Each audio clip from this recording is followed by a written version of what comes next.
శ్రీమాత్రే నమః. శ్రీ లలితా సహస్రనామంలోని 946వ నామము పంచయజ్ఞ ప్రియ. ఈ నామానికి అర్థం ఏంటి అంటే, పంచ అంటే 5, యజ్ఞ అంటే యజ్ఞములను, ప్రియ అంటే నిర్వహించుట యందు ప్రీతి కలిగినది అని. అమ్మవారు 5 యజ్ఞాలను ఆచరించే వారి పట్ల అమితమైన ప్రీతి కలిగి ఉంటుంది. 5 సంఖ్య గల యజ్ఞములు పంచయజ్ఞములు అనమాట.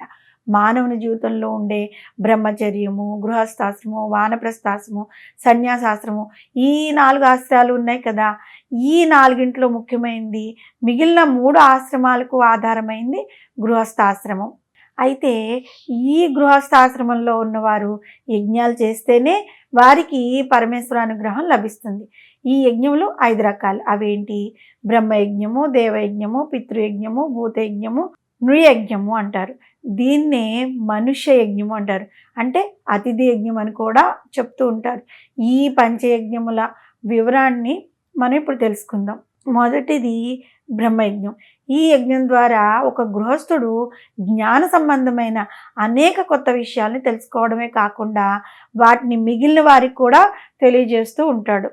ఈ యజ్ఞంలో భాగంగా ఒక గృహస్థుడు జ్ఞానాన్ని ఆర్జిస్తూ ఉంటాడు, అందరికీ పంచిపెడుతూ ఉంటాడు.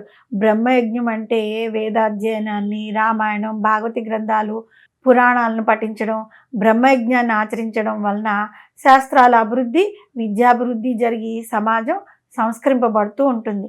తర్వాత రెండోది దేవయజ్ఞం. ఇది భగవదానుగ్రహ ప్రాప్తి కోసం, మనోవాంఛా ఫలసిద్ధి కోసం చేస్తూ ఉంటారు. గృహస్థులైతే తమ గార్హపతాగ్నిలో హవిస్సును సమర్పిస్తూ ఉంటారు. బ్రహ్మచారులైతే లౌకికమైన అగ్నితోనే చేస్తారు. ఇక శూద్రులకు నమస్కారమే దేవయజ్ఞ ఫలాన్ని ఇస్తూ ఉంటుంది. దేవయజ్ఞాన్ని నెయ్యి, పేలాలు ఇలాంటి వాటితో జరిపిస్తూ ఉంటారు. దేవయజ్ఞంలో ఆచరించడం వల్ల దేవతలు సంతృప్తి చెంది సకాలంలో వర్షాలు కురుస్తాయి. మరి శీతోష్ణ స్థితులన్నీ సమంగా ఉండి పాడి పంటలు అభివృద్ధి చెంది జీవరాశులకు మేలు కలుగుతూ ఉంటుందన్నమాట. తర్వాత మూడవది పితృయజ్ఞం. ఇవి తమను వదిలేసి వెళ్ళిపోయిన పరలోకమునికి చేరిన తన పితృదేవతల సంతృప్తి కోసం చేస్తూ ఉంటారు. పితృయజ్ఞం అంటే ఏంటి? శ్రాద్ధము, తర్పణలు ఇవ్వడం, ఇలాంటి కార్యక్రమాలన్నీ జరిపి పూర్వీకులను సంతృప్తి పరుస్తారనమాట. ఈ యజ్ఞాన్ని ఆచరించడం వల్ల మంచి సంతానం కలిగి వంశాభివృద్ధి జరుగుతూ ఉంటుంది. ఈ నాలుగవది ఏంటి? భూతయజ్ఞం. జగన్మాత లలితా త్రిపుర సుందరి మానవులతో సహా ఈ భూమి మీద 84 లక్షల జీవరాశులను సృష్టించింది. వాటిలో మానవులు తప్ప మిగిలిన జీవరాశులన్నీ కూడా ఇతరుల మీద ఆధారపడేవే కదా. అందువల్ల మానవుడు సకల చరాచర జీవరాశులకు ఉపయోగపడేలాగా నడుచుకుంటూ ఉండాలి. భూతయజ్ఞం అంటే ఏంటి? సకల భూతములకు బలిదానములను ఇచ్చుట అని. భూత బలి సమర్పించడం అంటే ఏంటి? జీవరాశులకు ప్రాణాధారమైన ఏదైనా మంచినీళ్ళు కానీ, ఆహారం కానీ అవి సమర్పిస్తూ ఉండాలి. అంతేగాని జంతు బలు సమర్పించడం కాదు ఇక్కడ అర్థం. తర్వాత నృయజ్ఞము అంటే ఏంటి? ఈ యజ్ఞాన్ని మనుష్య యజ్ఞం అని, అతిథి యజ్ఞం అని కూడా పిలుస్తూ ఉంటారు. మన ఇంటికి వచ్చిన అతిథిని గౌరవంగా చూసుకోవాలన్నమాట. ఈ యజ్ఞం ద్వారానే గృహస్థుడు మిగిలిన 3 ఆశ్రమాల వారికి ఆధారం అవుతూ ఉంటాడు. నృయజ్ఞం అనగా అతిథి పూజాదులు నిర్వహించడం.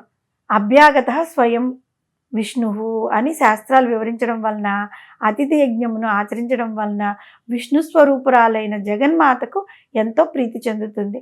ప్రతి మనిషిని భగవంతుని పట్ల విశ్వాసం, తల్లిదండ్రుల పట్ల ప్రేమ, భూతదయ, తోటి వ్యక్తులతో కలిసి ఉండే మనస్తత్వం, శాస్త్రం తెలుసుకుని నలుగురితో పంచుకునే ఆసక్తి కనుక ఉన్నట్లయితే ఈ ప్రపంచం అంతా చక్కటి మార్గంలో నడుస్తుంది.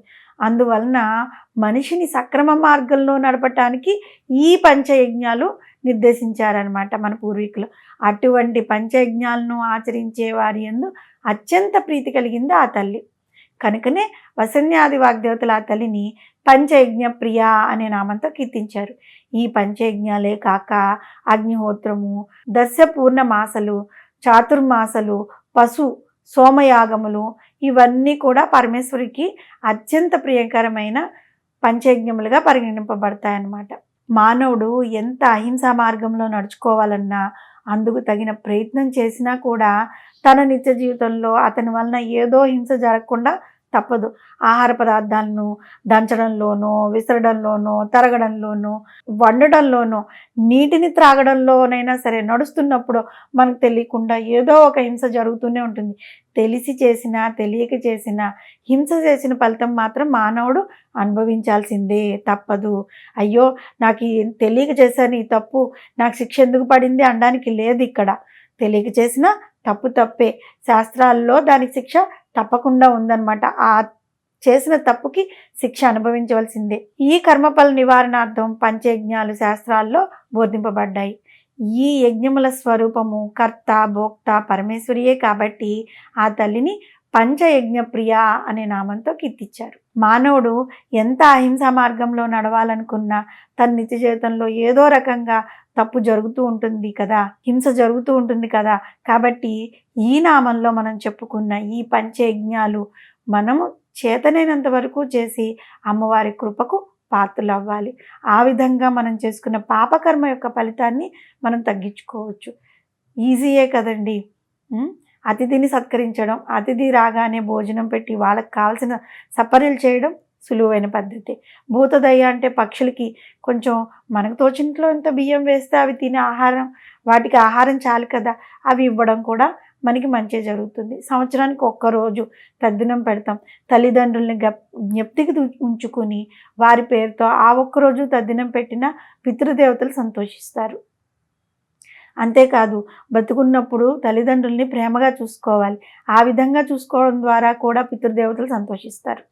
చిన్న చిన్న రెమెడీస్ తోటే మనకున్న పాపకర్మల యొక్క ఫలితాన్ని మనం తగ్గించుకోవచ్చు.